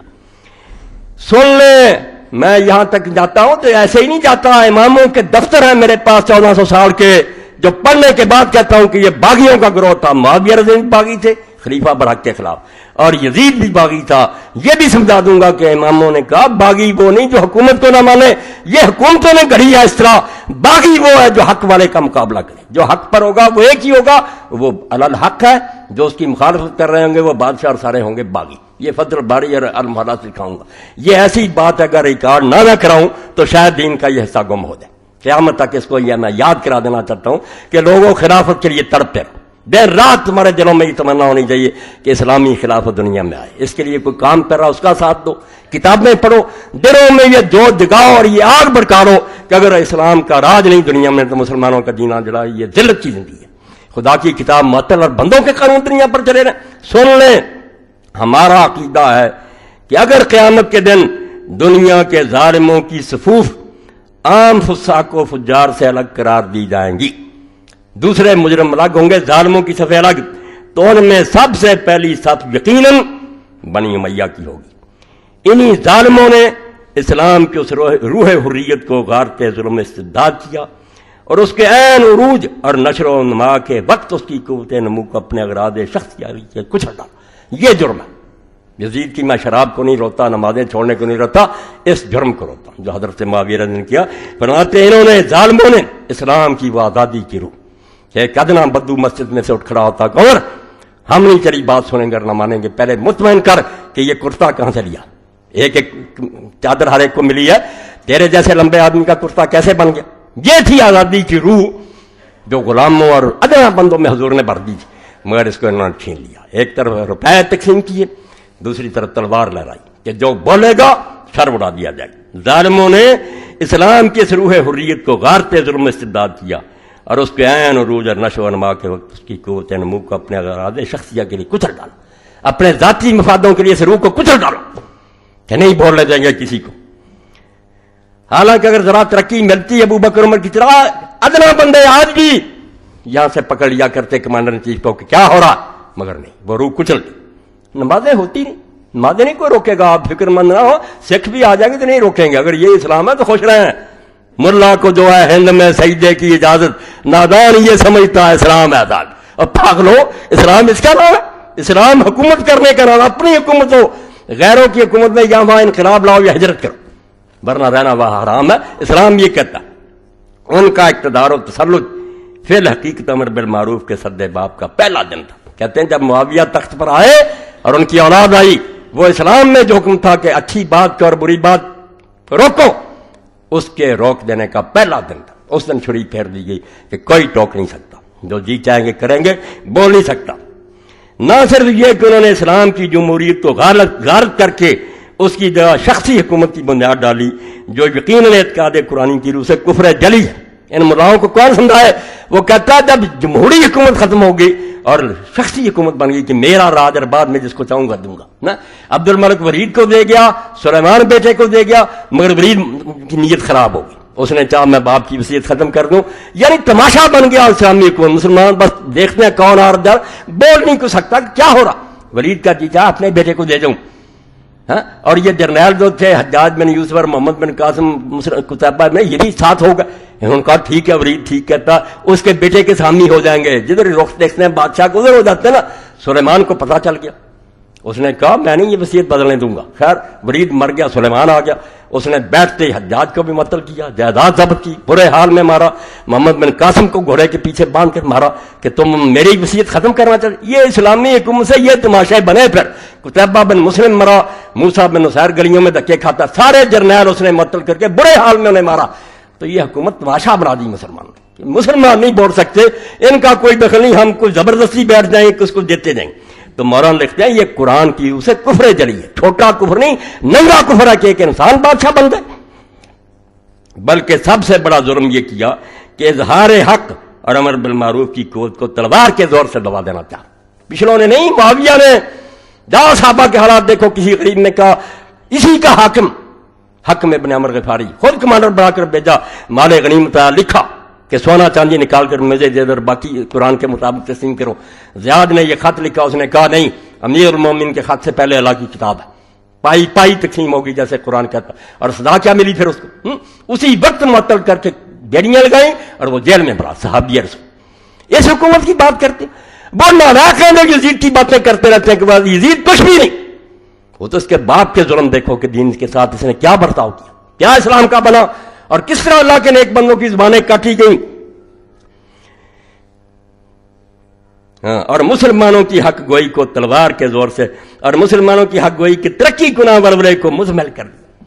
سہم گئے بھائی، روز کون مرتا ہے، ڈر گئے لوگ نہیں بول سکتے۔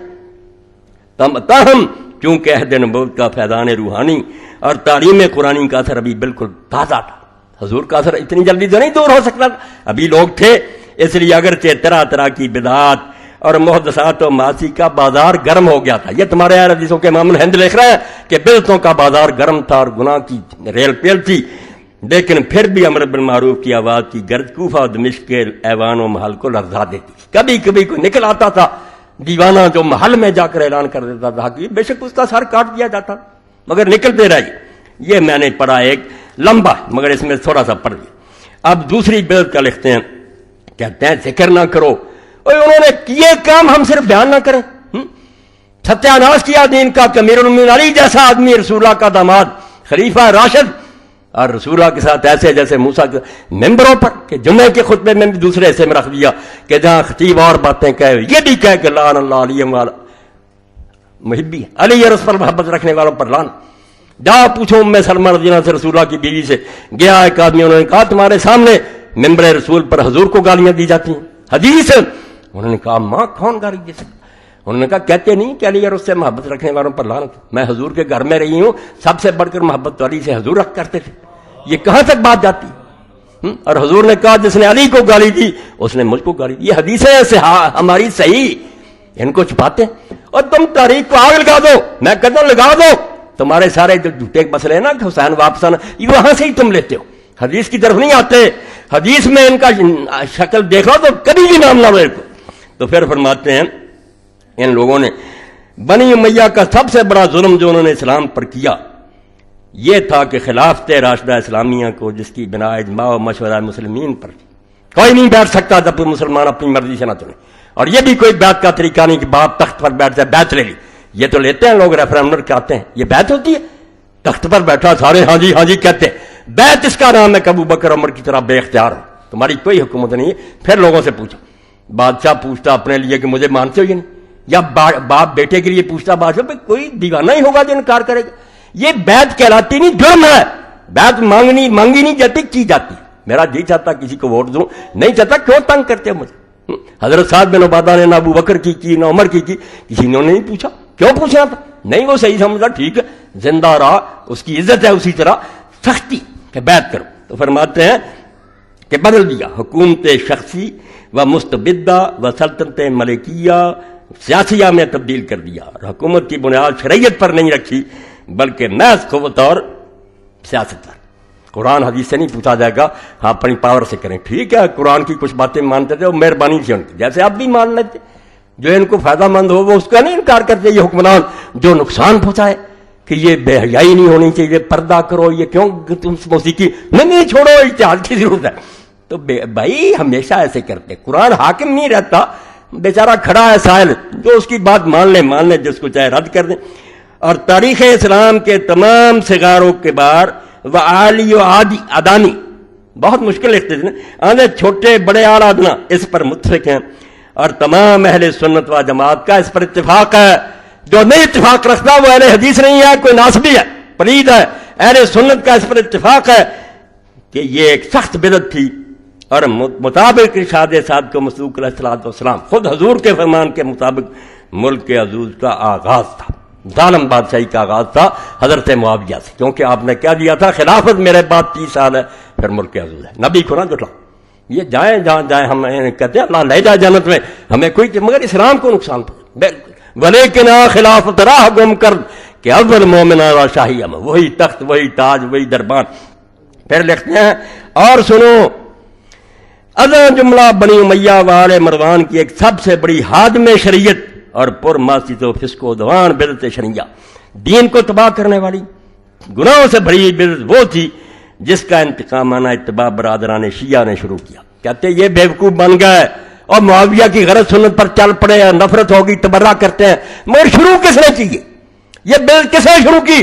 شیعوں نے نہیں کی، حضرت معاویہ نے شروع کی۔ اور افسوس ہے کہ بدبختانہ شاید آج تک کرتے ہیں۔ یہ شیعوں کے بارے کہتے ہیں کہ وہی سنت پر عمل کرتے تھے، یعنی سب سے پہلے سرزمین اسلام میں جو رحم و محبت اور صلح و اخوت ہی کی تخم ریزی کے لیے بنی تھی کہ پیار، اسلام پیار کے لیے، سب و شتم اور لعن و تبرے کا تخم انہوں نے بویا، لعنت، اور وہی گھروں میں بیٹھ کر نہیں، مقدس مساجد اسلام میں جو صرف عبادت و طاعت الہی واذکار و اشغال مقدسہ کے لیے بنائی گئی تھیں کہ اللہ کی یاد کی جائے اور یہاں درود پڑے جائیں، اپنے اغراض نفسانیہ منکرہ سیاسیہ سے اہل بیت نبوت حضرت امیر علیہ السلام پر علانیہ لعنت بھیجنی شروع کی۔ توبہ توبہ!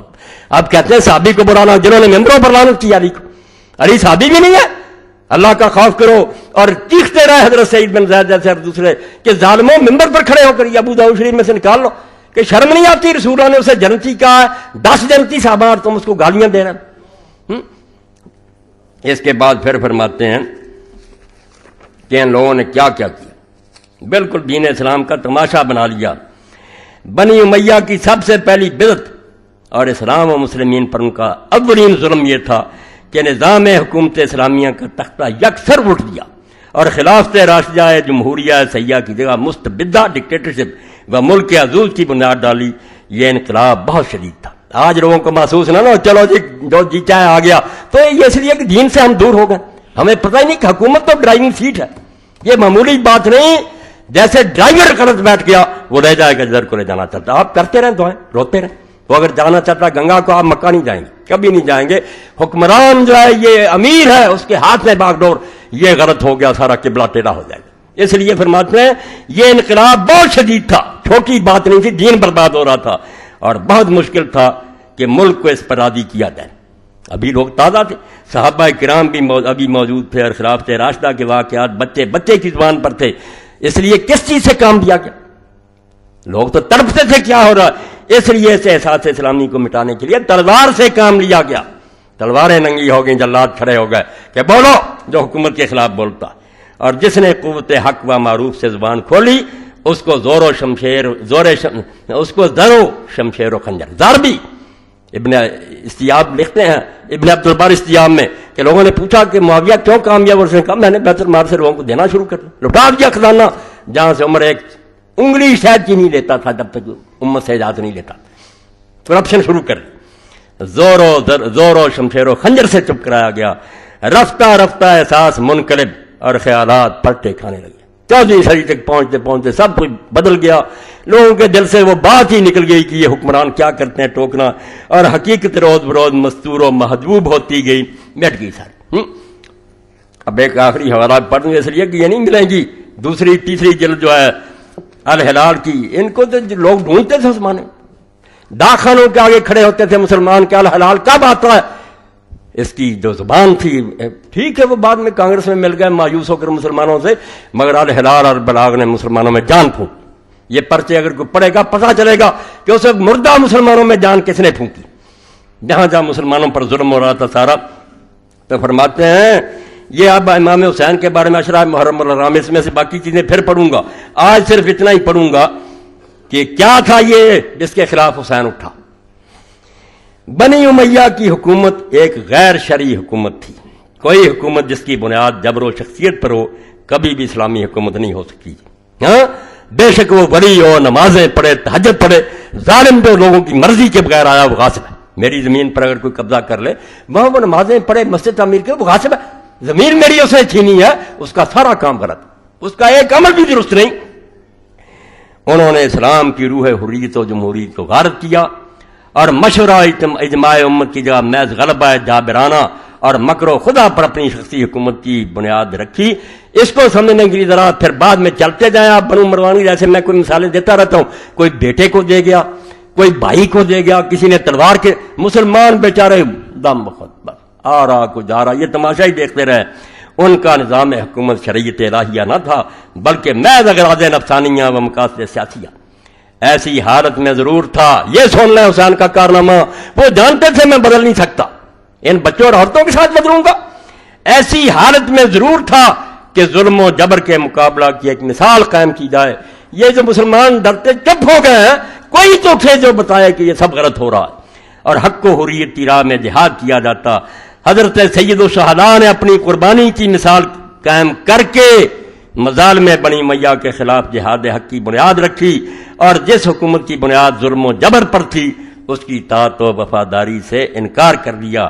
بس یہ نمونہ تعلیم کرتا، یہ ہے دین بچا جس میں ہے، میں کہتا ہوں اگر تھوڑا میں حق کہتا ہوں یہ حسین کا قصہ پڑھنے سے، ورنہ گونگے ہیں سارے کہ مسجد والے ناراض نہ ہو جائے گا، نہیں، رمز قراض حسین موختن زیاد چھے و شعراء، جو حسین کو پڑھے گا وہ خدا کی قسم کبھی حق نہیں چھپائے گا۔ کیوں چھپائے؟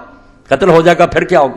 فرماتے ہیں پس یہ نمونہ تعلیم کرتا ہے کہ ہر ظالمانہ و جابرانہ حکومت کا اعلانیہ مقابلہ کرو اور کسی ایسی حکومت سے اطاعت و وفاداری کی بیعت نہ کرو جو خدا کی بخشی ہوئی انسانی حریت و حقوق کی غارت کرو اور جس کے احکام مسبدہ و دائرہ کی بنیاد صداقت و عدالت کی جگہ جبر و ظلم پر۔ جو جبر سے حکومت کرتا وہ ہمیں جانور سمجھتا کہ میں ان کو ہانکوں، میں ہم انسان ہیں، ہمیں دلیل سے قائل کرو، ہماری رائے دو، اپنی رائے پیش کرو اور حضرت عمر رضی کی طرح اعلان کرو۔ جب کتاب الخراج میں قاضی ابو یوسف لکھتے ہیں فتوحات عراق کی صحابہ میں بحث ہوگی کہ ان زمینوں کا کیا کیا جائے، حضرت بلال رضی اللہ نہیں مانتے تھے کہ عمر پہلی رائے غلط، ایسا ہوگا، بحثیں ہوئیں، صحابہ کا اجتماع ہوا، حضرت عمر رضی اللہ نے اعلان کیا کہ مجھے مشورہ دو اور میں بھی تم میں سے ایک آدمی ہوں، میری کوئی زیادہ رائے نہیں، نہ میرے 2 ووٹ ہیں نہ ویٹو ہے، جو مشورہ دو گے یہ ہے اسلامی حکومت۔ اور اگر یہ کہ ڈنڈے کی زور سے ہمیں ہاں کے میں نے کیا دیا بس کرو، تو پھر مطلب ہی کہ ہم انسان تو نہیں ہیں، جانوروں کا کوئی گلہ جس کو کہ آدمی اپنی مرضی سے ہانک رہا۔ یہ ہے سب سے بڑا گناہ جس کے مقابلے میں اگر یزید شراب پیتا تھا، نمازیں چھوڑتا کچھ بھی نہیں تھا، وہ اس کی ذاتی بات تھی، ہمیں اس کی کوئی اتنی تکلیف نہیں تھی، مگر امت کا بیڑا غرق کیا، جبر کیا، ظلم کیا۔ اور اس سلسلے میں آخری بات سنا دیتا ہوں کہ حسین کبھی نہیں مرا۔ جب بھی کہیں کوئی انقلاب آیا یا لوگ حق کے لیے اٹھے نا، جو نہیں پڑھتے ان کے بارے میں کیا کہوں، یہ بیچارے نادان ہیں، درسوں میں 4 کتابیں پڑھاتے رہتے ہیں، وہی ان کا دائرہ، ان کو نہیں توفیق کہ یہ مطالعہ کریں کہ اسلام کے ساتھ ہوتا کیا رہا اور کون لوگ حق کے لیے میدان میں آتے رہے۔ انہیں کیا پتا کہ ابو حنیفہ اور مالک رحمۃ اللہ نے منصور کو جب للکارا تھا تو کیا نتیجے بھگتے۔ ایسے مولوی ہوتے وہ بھی ساتھ مل جاتے، وہ اس مسئلے کو نہیں مانتے تھے، اس مسئلے پر باقاعدہ تقریر ہوگی کہ کسی ظالم آدمی کی حکومت ماننے کا اسلام نہیں کرتا۔ وہ حدیثیں جو نا کہ بادشاہ خلاف نہ اٹھو یہ سلطان کے، ان کا کوئی تعلق نہیں، یہ لیکچر ہوگا ایک پورا تاکہ دین کا یہ حصہ ٹھیک ہو جائے۔ ورنہ میں دیکھتا ہوں کہ 1400 سال سے لوگوں نے اس کو ٹیڑھا کر دیا کہ نہیں جو بیٹھ جائے اس کے خلاف نہ یہ امیر ہے نہ خلیفہ ہے نہ اس کے بارے میں وہ کون ہے، آ جائے گی بات۔ صرف اتنا سن لیں کہ بعد میں جب انقلاب آئے مختار سخی اٹھا، ٹھیک ہے لوگ کہتے ہیں وہ بعد میں گمراہ ہو گیا تھا، بے شک ہے، مگر اس کو سب مانتے ہیں کہ اس نے مسلمانوں کے دل کا غیظ جو تھا اس کو شفا۔ مسلمان جو جلے بنے بیٹھے تھے کہ یا رسول اللہ کے بچے کے ساتھ کیا ہوا، اس کی لاش پر گھوڑے دوڑائے گئے، اس کا سر نیزے پر ٹانگا گیا، اس کی بچیاں بازاروں میں گھمائی گئیں، کہاں کوفہ اور وہاں سے دمشق لے جایا گیا۔ اگر شرم ہوتی ہے اس حکومت میں، چلو امام حسین نے کوئی قصور کیا تھا، بعد میں ابن زیاد کو لکھتا یہ یزید کہ سارے بال بچوں کے احترام سے مدینہ بھیج دو، کیا ضرورت سے ہزاروں میل کا فاصلہ، جنگل اور بیابانوں میں سے وہاں بیچاروں کے لے گئے، وہاں یہ دھکے کھاتے پھرتے رہے، تو ظلم ہوتا رہا۔ مگر لوگ جو تھے وہ راضی ہیں کہ مختار نے یہ کیا، اس نے اپنے اللہ سے دعا مانگی، صحابی کا بیٹا تھا، اگر یہ صحابی کا بیٹا، وہ بھی بہت بڑے صحابی کا بیٹا تھا، اور اس کے باپ کا یہ کارنامہ ہے کہ حضرت عمر رضی اللہ کے زمانے میں جب جنگ قادسیہ ہوئی ایرانیوں کے ساتھ تو ہاتھی دیکھ کر مسلمانوں کے گھوڑے بھاگ گئے، انہوں نے ہاتھی نہیں پہلے دے، یہ ڈر گئے، تو صرف اس وقت ابو بیض سخی تو تھا اس کا باپ، اس نے اپنے بھائیوں کو کہا کہ اگر ہم بھی یہاں سے بھاگ گئے تو مسلمان مارے جائیں گے، ایرانی پیچھا کریں گے۔ وہ پھر ہاتھیوں کے آگے لیٹ گیا۔ یہ واقعہ جسر پڑھیں تو اس کا بیٹا تھا یہ مختار، اس نے یہ پھر اعلان کیا کہ اللہ مجھے اتنی عمر دے دے کہ زمین پر ان لوگوں میں سے جو امام حسین کے قتل میں شریک تھے، سپاہی تھے یا افسر تھے، ایک بھی شخص زمین پر چلتا نہ رہے، اس وقت مجھے مہلت دے دی، اور دے دی رب نے۔ مرا اسی وقت ہے جب وہ سارے اس نے مکا دیے، ان سب کے سر کاٹے، ان کی لاشیں آگ میں جلائیں، ان کے ہاتھ پاؤں کاٹ کر دھوپ میں ان کے پھینکا، جس کو امام عبد الرحمن مبارک پوری لکھتے ہیں، ابن حجر لکھتے ہیں کہ یہ دنیا کا عذاب ہے جن کم بختوں کو ملا، ورا عذاب الآخرت اشد۔ محدثین کی طرف 1400 سال کے محدث اگر میرے ساتھ نہ ہو، تمہارے ساتھ کوئی شخص کھڑا ہو، مجھے پھانسی دے، ظالموں تم حسین کی مخالفت کرتے ہو جس نے دین کو بچایا کہ نہیں ظالم حکومت کو اسلامی حکومت نہ کو چلتی رہے. ٹھیک ہے ہم روک نہیں سکتے مگر یہ فتویٰ ہو جانا چاہیے کہ غلط. اور اسی کی برکت ہے میں نے کہا ساری امت کے علماء جو ہیں ایک بھی نہیں تو جرت کرے کہ یزید تو کجرا حضرت معاویہ کو کہہ دے کہ وہ خلیفہ راشد, اس کا کوئی حوالہ دے کہ یہ اس نے فیصلہ نہیں, فیصلے ختم ہوگا کہ نہیں یہ جائر ہیں, امام جائر اور ظالم ہے, کرتے رہے. تو بعد میں وہ مختار جو تھا اس کے خلاف پر مصعب بن زبیر اٹھے, انہوں نے اس سے جنگ کوفہ کو گھیر لیا, رسد روک دی, باہر سے کھانا پانی آنا بند ہو گیا. ساتھی اس کے جو تھے مختار کے وہ آہستہ آہستہ ساتھ چھوڑ گئے, انہوں نے پناہ مانگ لی. حالات دیکھ کر کون ساتھ رہتا؟ اور میں کہتا ہوں یہ بھی اگر کوئی شخص سوچے گا تو امام حسین کے برحق ہونے کی دلیل اس کے سامنے آ جائے گی کہ امام حسین کے ساتھیوں میں سے جو دیکھ رہے تھے اور آخری رات جب کہ آپ نے چراغ بجھا دیے تھے کہ چلے جاؤ اپنی جانیں بچاؤ, تمہیں کوئی نہیں روکے گا, مجھے مرنے دو, ایک بھی نہیں گیا. امام حسین کے ساتھیوں میں اگر دیکھ لے کہ یہ جھوٹا ہے, خواہ وہاں ضد کر رہا ہے بھی نہیں اس کے کچھ ساتھ, کیوں مرے؟ موت کی طرف لوگ رہے. اور 72 ساتھ تھے, تاریخ اٹھا لو, رات کے پردے میں 100 کے قریب آدمی اور آیا, مرنے کے لیے آ گئے. اور خود جو کمانڈر تھا حر ابن یزید ریاحی جو امام حسین رضی کو گھیر کر کربلا میں لایا تھا, وہ صبح کے اس گھوڑے کو ایڑ لگا کر آپ کے پاس آ گیا اور کہا امام مجھے معافی دے, میں ہی قصوروار ہوں, اگر میں سمجھتا کہ یہ ظالم جہاں تک چلے جائیں گے میں کبھی آپ کو گھیر کرنا لاتا. مجھے یہ توقع نہیں تھی کہ نواسہ رسول کا یہ ذرا بھی احترام نہیں. اس نے معافی مانگ لی اور امام کی طرف سے شہید ہوا. 1000 سپاہی کی کمانڈ چھوڑی, موت کو قبول کیا. ادھر سے ایک بھی نہیں گیا, ادھر سے اتنے لوگ آئے. یہی حق کی بہت بڑی دلیل ہے. تو مختار کے ساتھی بھی چھوڑ گیا تھا, تنہا رہ گیا. اس نے پھر خوشبو لگائی, غسل کر کے کفن کی 2 چادریں پہن لی, میدان میں آ گیا. اس نے کہا مصعب میں نے اپنے رب سے عہد کیا تھا کہ مجھے اس وقت موت دینا جب حضرت حسین کے قتل میں جو لوگ شریک تھے ان میں سے زمین پر کوئی چلتا پھرتا نظر نہ آئے. وہ اللہ نے کام کر دیا, اب مجھے مرنے سے کوئی دریغ نہیں ہے. تو جی چاہتا میرے ساتھ کیا مقابلہ کرتا, وہ پھر مارا گیا. تو مختار کے بعد یہ مصعب کی بھی شامت آ گئی. عبد الملک نے اس کے خلاف فوجیں بھیج دی. تو جب یہ مصعب چلا ہے, میں حوالہ دینے لگا حسین کا, یہ کہتے رہے. میں کہتا ہوں یہ نادان ہے, بے ان کو کیا کہوں, یہ بے شک شیخ الحدیث نے وقت ہی نہیں ملا, نہ انہیں کوئی ہمدردی ہے کہ اسلامی حکومت کیا ہوتی ہے, وہ برباد کیسے ہوئی ہے, اس کو قائم کرنے کے لیے لوگوں نے کیسی کوششیں کی ہیں. صرف حضرت حسین نہیں, بعد میں بھی ہیں لمبی. اس کے لیے کم از کم تاریخ دعوت و عظیمت سید ابو الحسن علی رحمۃ اللہ علیہ کی پڑھیں. لوگ رہے جو حسین کے نقش قدم پر چلتے رہے کہ یہ جھنڈا بلند ہونا چاہیے, کہ یہ غلط ہو رہا.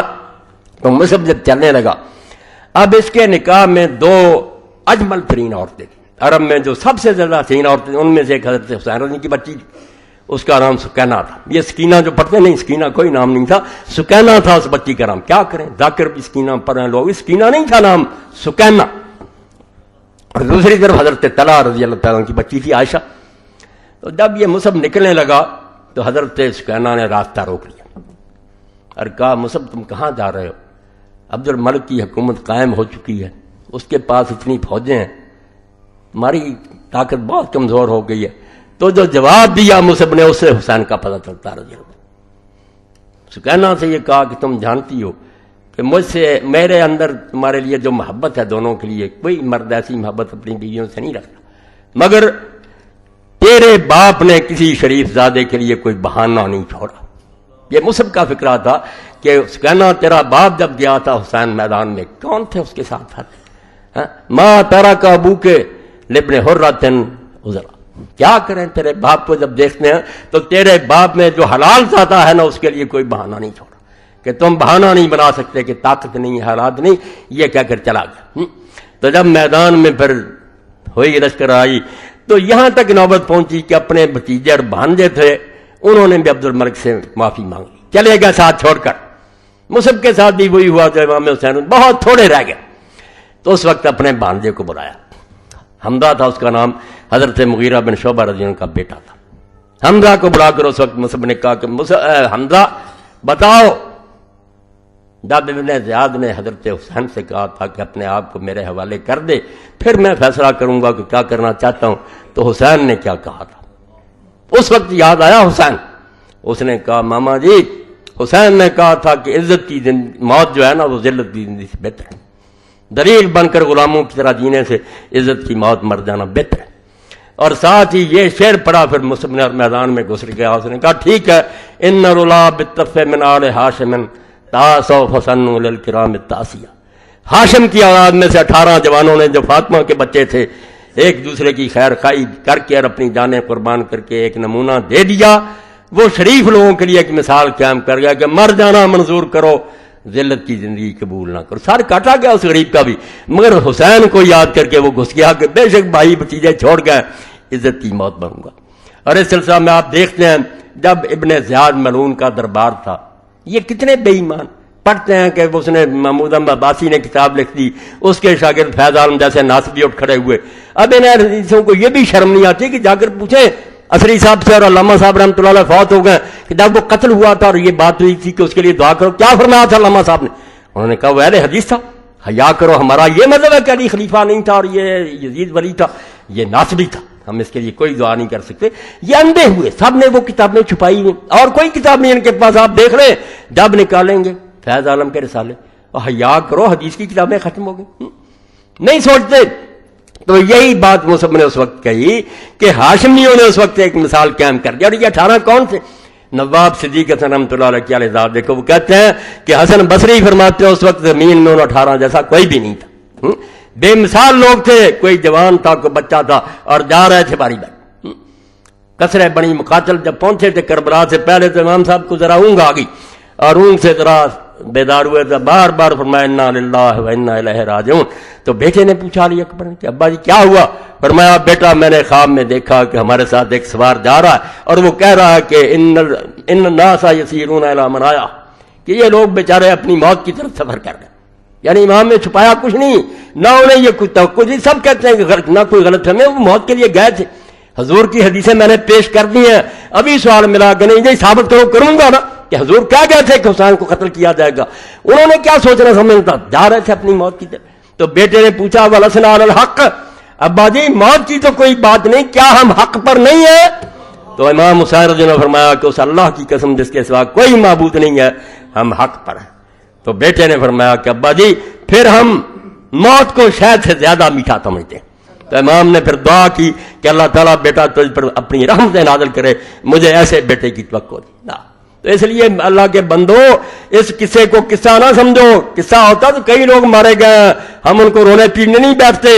یہ علی اور حسین کو سمجھ لو کہ علی کو نہیں سمجھو گے کتاب البغات نہیں سمجھ میں آئی. تو ہی مولوی دکھایا کہ اللہ کے رسول نے اور قرآن نے کو بتایا کہ مسلمان باغیوں سے صحیح خلیفہ کیا برتاؤ کرے، کوئی نہیں.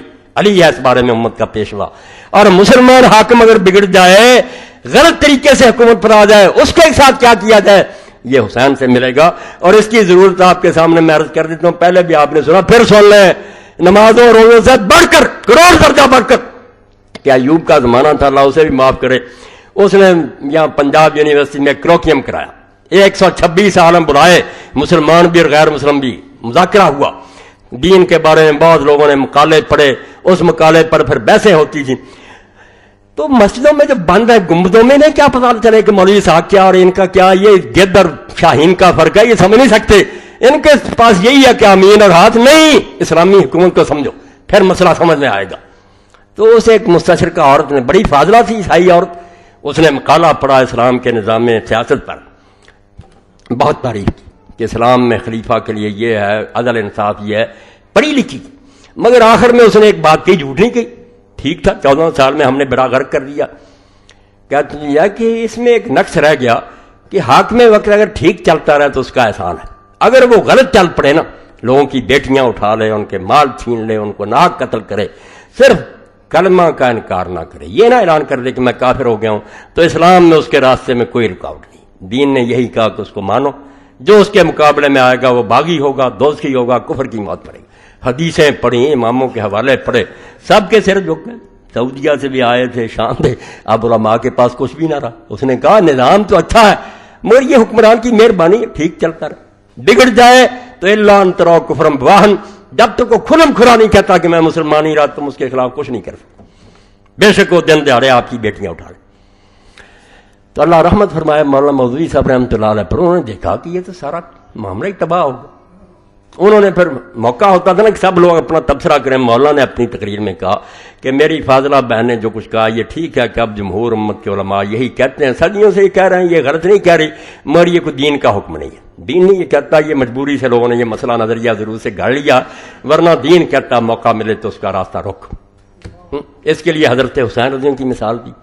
بعد میں امام ابو حنیفہ اور امام مالک کی دی کہ انہوں نے منصور کے خلاف بغاوت میں ساتھ دیا, تو بات تو کچھ بن گئی. مگر آپ تفہیمات دیکھیں جو مولانا مودودی صاحب کے مجموعہ مضامین کے بعد میں یہ مولانا بہادر آئے, یہ ہے حکومتوں کے جن 14 سال سے ان کی یہ خوشامد کر رہے ہیں, ان کے درباروں میں جاتے ہیں, وظیفے لیتے ہیں, مدرسوں کو گرانٹیں ملتی ہیں, یہ حسین کا ساتھ دے سکتے ہیں. تو انہوں نے خط لکھے پھر مولانا مودودی کہ نہیں, امام حسین کا تو اقدام غلط ہے, سب نے انہیں روکا تھا, وہ غلط کیا انہوں نے. اور امام ابو حنیفہ بچپن میں یہ کہتے رہے جب وہ جوان تھے, ابھی خون تازہ تھا, بعد میں وہ بھی چھوڑ گئے تھے کہ نہیں حکومت کو مان لیا کرو جو بھی ہے. تو مولانا نے سب کچھ لکھنے کے بعد کا آخری سطر کہ پتہ ہے یہ بحث کیوں چلی تھی. اس عیسائی عورت نے سوال کیا تھا, اگر میرا جواب غلط ہے تو سوال تو اس کا باقی ہے نا, پھر آپ مولوی حضرات کوئی حل کریں کہ کیا باقی ایسا ہی ہے کہ بگڑ جائے تو یہ منہ دیکھتے رہے, دن دیہڑے شراب پیے, زنا کرے, بیٹیاں اٹھا رہے, کیا یہی اسلام کہتا؟ پھر جواب بھی کوئی دو نا. اگر حسین جھوٹا تھا, حضرت ابو حنیفہ اور مالک بعد آ گئے تھے, تو اس مسئلے کا بھی کوئی حل ہونا چاہیے. کوئی حل نہیں ہے, نہ حل ہی کرتے نہ اس بات کو مانتے. یہی بات ہے جو سید ابو الحسن علی نے کہی کہ فاطمہ کی اولاد حکومت کا راستہ نہیں روک سکی, وہ چلتی رہی, مگر ان کی اس مثال سے مسلمانوں کے سامنے لکیر آ گئی کہ یہ خلیفہ برحق ہوتا ہے, یہ ظالم حکمران ہوتے ہیں. مسلمانوں کے دل میں بات بیٹھ گئی کہ جو صحیح خلیفہ ہیں دل سے ان کا ادب کرو. دوسرے اگر تم اس کا بگاڑ نہیں سکتے, نمازوں میں, دعاؤں میں, تنہائیوں میں لعنت کرتے رہا کو کہ اللہ ان پر لعنت کر, ان پر اپنا عذاب نازل کر اور اس میں اجر ملے گا. حضور نے خود کہا کہ ایسے برے حاکم تم ان پر لعنت کرو, یہ کوئی برائی نہیں ہے, تو اتنا تو کرو, اللہ غرق کر ان کو اگر کچھ بگاڑ نہیں سکتے, ورنہ اصل کام تو وہی ہے جو سیدنا حسین رضی اللہ عنہ نے کیا. اور بالکل امام حسین کی یہ بات دل پر لکھ رہے ہیں آپ, کلمہ لکھا انہوں نے, یہ نہ کوئی چھوٹی بات, نقش اللہ بر صحرا نوشت. انہوں نے جب خون کی لکیر کھینچی کربلا میں, کیا نکلا اس سے؟ لا الہ الا اللہ, کہ مسلمان کسی انسان کو حاکم نہیں مانتا.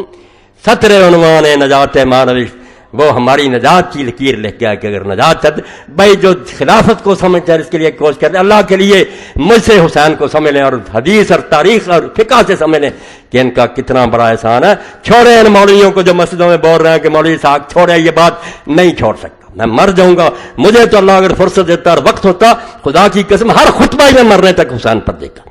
میں اس بارے میں تھوڑا پڑھا, میں نے دفتر کھنگالے ہیں تاریخ کے, حدیث کے, فقہ کے, تفسیروں کے, اس لیے میں جانتا ہوں کہ حسین کا وزن اس امت میں کیا ہے. درمیان امت کہواں جناب, ہم تو حرف قل هو اللہ در کتاب.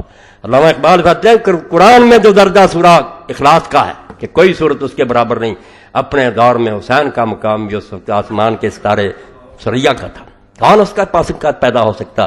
باقی جو لوگ چپ کر رہے ہیں میں ان کا عذر بھی بیان کروں, انشاءاللہ یہ چیزیں آ جائیں گی. چھوڑوں گا نہیں کہ صحابہ چپ رہے تھے, دکھاؤں گا کتنے تھے, کتنے چپ رہے اور کیوں چپ رہے, یہ علماء اہل سنت کی کتابوں سے. وآخر دعوانا الحمدللہ رب العالمین وصلی اللہ تعالی علی خیر خلقہ محمد وآلہ واصحابہ اجمعین. اللہ اکبر. الحمدللہ وسلام علی عبادہ الذین اصطفیٰ. یہ سوال آپ سن لیں انشاءاللہ, پھر ان کے بارے میں کہ وقت کچھ زیادہ ہو گیا. کیا حضرت حسن رضی اللہ عنہ 6 ماہ تک خلافت سنبھالی؟ کیا ان کی حکومت خلفائے راشدین میں نہیں ہے؟ اگر ہے تو خلیفہ 5 بنتے وضاحت فرما دیں. حضرت حسن رضی اللہ عنہ کی خلافت بھی خلافت راشدہ 6 مہینے اس کو بھی اہل سنت کے, مگر وہ کوئی مستقل حکومت نہیں بنی, نہ دیر تک رہی, بس وہ بنے ہیں معاویہ لشکر لے کر آ گئے, اس لیے ان کو علیحدہ نہیں ذکر کرتے, ورنہ ان کا دور بھی خلافت کا دور ہے. جی مولانا یہ بتائیے یزید کیسے مرا؟ اپنی موت ہی مرا. شیخ حمید اللہ صاحب دل کی تکلیف کی وجہ سے اسپتال میں داخل ہیں, ان کی صحت کی دعا کی درخواست ہے. اللہ ہمارے ساتھی کو شفا دے, بعد میں کریں گے دعا. فتاوی آن لائن کی تمام سیریز ماسٹر مووی کی تیار کردہ, آپ کسی بھی اتوار کی سی ڈی لینا چاہتے ہیں اس جمعہ کے بعد تاریخ لکھوائیں اور آئندہ جمعہ مطلوبہ سی ڈی حاصل کریں. 13/2/5 20/2/5 کی سیریز اور گزشتہ سیریز تمام موجود ہیں. بار اسٹال سے رابطہ کریں, لے لیں. گزشتہ جماعت المبارک سیدنا علی و حسین کتاب ختم ہو گئی تھی، بار سٹال پہ موجود ہے، جس کے مصنف مایانات مورخ قاضیات مبارک پوری ہیں، جس پر اہل بیت اطہار اور معاویہ یزید کے بارے مستند روایات کی روشنی مرتب کی گئی ہے، اور کتاب خلافت و معاویہ یزید کی افطرا پردازیوں کا پوسٹ مارٹم کیا گیا، تلخیص سید نفیس الحسینی۔ تمام ساتھی ضرور لے کر جائیں، پچھلے جمعہ بھی لائے تھے، ختم ہو گئی جی، یہ سارے میں رکھ لیتا ہوں بھائی، پھر پڑھوں۔ اللہم صلی علی محمد وعلی آل محمد، یہ سن لیں، یہ کیا میرا یہ اعلان سن لیں کل کے بارے میں۔ انشاءاللہ رائڈ ہسپتال میں قرآن فہمی کی ماہانہ محفل 15واں پروگرام مورخہ 26 فروری 2005 بروز ہفتہ دوپہر 1:15 بجے، موضوع ملت ابراہیمی، سورہ نساء 125، محمد اسحاق، سی پی روم آپریشن تھیٹر۔ انشاءاللہ کل 1:15 بجے رائڈ ہسپتال میں یہ درس قرآن ہوگا، وہاں بھی پہنچنے کی کوشش کریں۔ اللہم صلی علی سیدنا و نبینا محمد وعلی آلہ وصحبہ وسلم۔ پرسوں تحریک اسلامی کے اجتماع بروز اتوار مورخہ 27/2 وقت 9 بجے شروع ہوگا، احباب شرکت فرمائیں۔ رسالہ فتح غام و ایسا کتاب مولوی فقیر اللہ صاحب سے حاصل کریں۔ اللہم اغفر للمؤمنین والمؤمنات والمسلمین والمسلمات